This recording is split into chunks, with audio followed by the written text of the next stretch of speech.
The top spot on the men's podium is up for grabs in 2021. Could Noah Ohlsen be the man to take it? Hear what he thinks he needs to do to make that a reality in Madison. Joining me now is the man who has finished in the top 4 the last 2 years at the CrossFit Games on the podium in 2019. He is Noah Ohlsen. Noah, thank you so much for doing this. How are you doing today? My pleasure. Happy to be here, Sean. I'm doing quite well. Nice and sweaty down here in Miami. And I just finished training a movement that is almost guaranteed to show up in the Open this year, some bench press. All right, well, fingers crossed. I think a lot of people would love to see that. Now that you've had some time to sort of look back on your performance at the CrossFit Games in 2020 when you finished 4th, what stands out the most to you about that? Mixed emotions on my 2020 Games performance. At first, I was just kind of focusing on making it out to the top 5. I thought that would be a very special memory amidst such a crazy year. And I wanted to be proud of the fact that I'd persevered and kind of trained alone in my driveway all year and still accomplished making it out to the finals. And while that is the case, once I got there, obviously my aspirations, as they've always been, were to win the games. And if that wasn't quite the case, would have at least liked to have made the podium.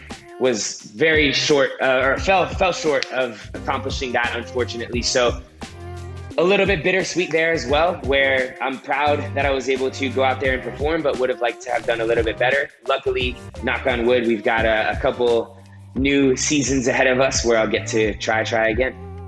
You finished inside the top 4, like I mentioned at the top here at the CrossFit Games. What has allowed you to perform so well over the past 2 years? That is a good question. I don't know if the answer jumps right out to me. I think it's enjoying the process, training hard, training well. As cliche as it sounds, happy but hungry is my mantra. And I think that having that balance there really allows me to have a sustainable and successful career at the same time. I'm happy because I love what I do. I enjoy going to the gym and training every single day, but I'm still hungry and every day going in and pushing and trying to make myself the best athlete that I can be in hopes of someday winning the CrossFit Games. With Mat Fraser now retiring, he's out of the field, there is a feeling that, hey, the men's side of things is pretty much wide open. What's it like for you as a competitor going into a season where that top spot on the podium is up for grabs? I had mixed emotions about that as well when I saw him announce it. First of all, was just happy for him. I'm sure that was a decision that he feels good about at this point. So really cool that he gets to put his incredibly successful career behind him. Selfishly, a little bummed out that I don't get to continue competing against him because he's elevated the level of all of his competitors for the last 7 years. So the field will definitely miss him. And the final emotion there was a little bit of excitement because, like you said, the throne is kind of open for the taking. So that got me fired up to try and go secure that spot now more than ever. As we head into the 2021 Open, where would you say your fitness level is at right now? I would say I'm moderately to a little bit more than that fit. I don't know what the word is between moderate and all the way at the peak, but I am trying to time it out well this year now that we have a bit of structure. Last year, I struggled with that a little bit because there were so many ups and downs throughout the season and changes at the last minute to where I feel like I was peaked potentially during kind of stage 1 of the games and then kind of running on fumes by the time we got to the finals. So I don't want to be peaking right now. I would be disappointed if I was firing on all cylinders for the Open.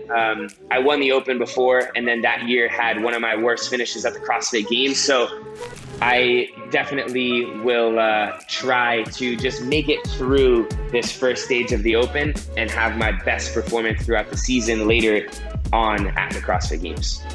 Speaking of the Open, I know as a competitor, it can be a little bit stressful for you, but putting that aside, what's your favorite part about the Open?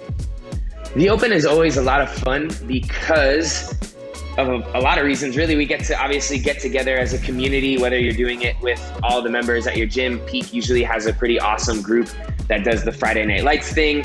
I will actually be in Atlanta at Training Think Tank during the Open this year, so that'll be really fun to get to compete with guys like Travis Mayer, Kyle Bernier, Jake Berman, Cal Arena, a whole bunch of other high-level athletes that are going to be there during that time. So I'm really looking forward to that and kind of getting a gauge on the first part of the season, right? We all get to see where we stack up, and evaluate after that and adjust your training moving forward. Noah, thank you so much for taking the time to do this, and best of luck with the Open, and looking forward to seeing you throw down in person, hopefully sometime soon. Thanks so much. Good luck to you and everybody else competing in the Open. The Worldwide Open gets going on March 11th. If you haven't registered yet, there is still time. Head to games.crossfit.com to throw your hat into the ring and be part of all the fun. That is it for this opening edition of Outside the Box. Thank you so much for joining us, everybody. I'm Sean Woodland, and we'll see you next time.